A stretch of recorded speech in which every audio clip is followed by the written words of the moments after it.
Hi! Magandang gabi, magandang araw sa mga avid listeners po natin. Nasaan man kayo sa parte ng mundo?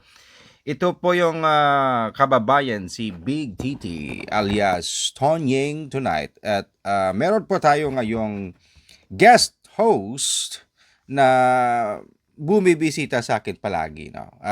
Tsaka meron siyang dalang good news. So, hindi na ako magpapatumpik-tumpik. I-introduce ko na sa inyo si Mare Posa. Hello po. At sa tingin ko po meron po tayong hindi pagkakaintindihan kasi po, dito po ako dahil hindi sa good news kundi may problema po ako sa pag-ibig. At ano naman yung problema mo? Kasi basta pinansyal, medyo parang hindi ako willing, no? Nawawalan ako ng ganang kumain ng breakfast o kaya dinner. Basta pinansyal yung pag-uusapan natin. Pero pag mga pag-ibig lang, tingnan ko kung may mapupulot akong mga taktika o lesson sa mga nababasa kong mga old comics. Alam mo yung mga old comics na madadaanan mo dati sa recto, no? Doon ko minsan kinukuha yung mga ideya kung paano ba yung parang fictional na mga advice.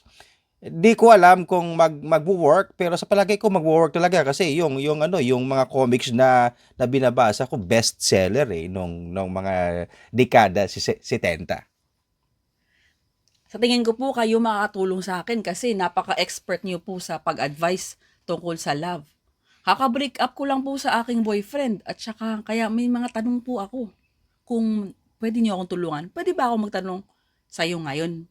Tuning? Tay tuning? Ano bang mas maigi kong itatawag sa inyo? Pwede ka namang magtanong, no? Basta ililimit lang natin yung tanong mo sa 5 minutes kasi medyo hindi ako komportable na alam mo naman, no? Baka yung tanong mo ah, baka yung tanong mo mauwi sa financial na problema. Hindi ako accountant. Pwede na po ba ako magtanong? Pwede na kasi magkakape muna ako para may medyo may inspiration ako, no. So, Tay, ang una kong tanong, kasi na-inlove ako eh. Totoo po ba yung love at first sight? Kasi parang yun yung nangyari sa akin, pero nauwi naman sa breakup. Sa totoo lang nangyari din sa akin 'yan pero 5 times na 'no.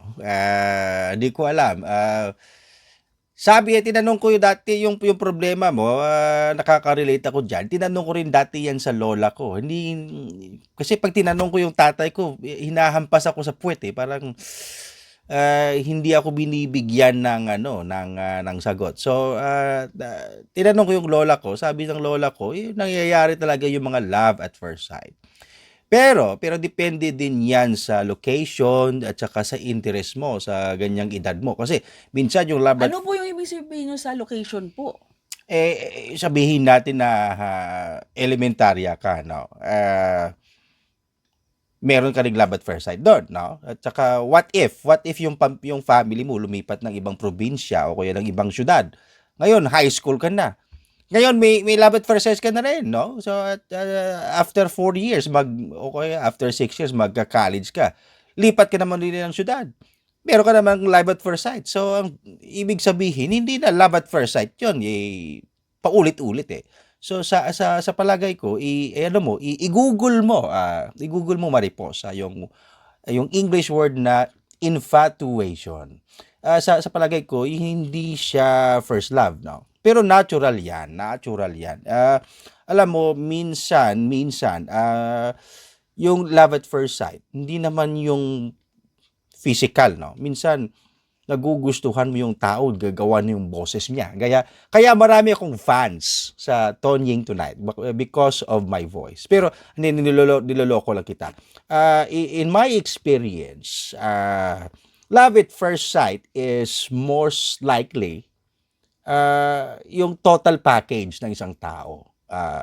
Siguro, to be honest, I'm leaning towards 65% or 60-60% yung physical, alam mo yung yung symmetry, yung mata niya, yung eyebrows niya, yung bibig niya, yung chin niya, yung buhok niya, at saka yung natitirang porsyento, yung total, ano niya, yung rapport niya, kung paano siya magsalita, yung kilos ng bibig niya, yung body language niya. So, sa palagay ko, kung pag-aaralan mo talaga yung love at first sight, minsan yung love at first sight is...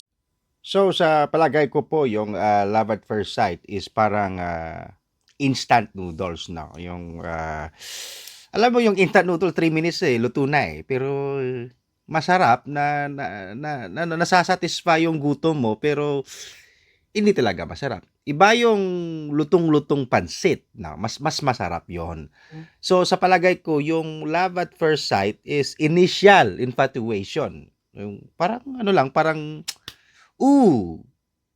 maganda yung si ano o kaya pogi si ano. So sa palagay ko, yun na ang ano, yun ang love at first sight.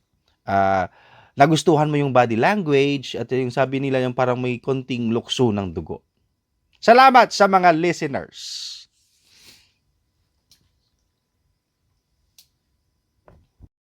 Sa mga avid listeners po, no, welcome po yung ideya o opinion sa comment section.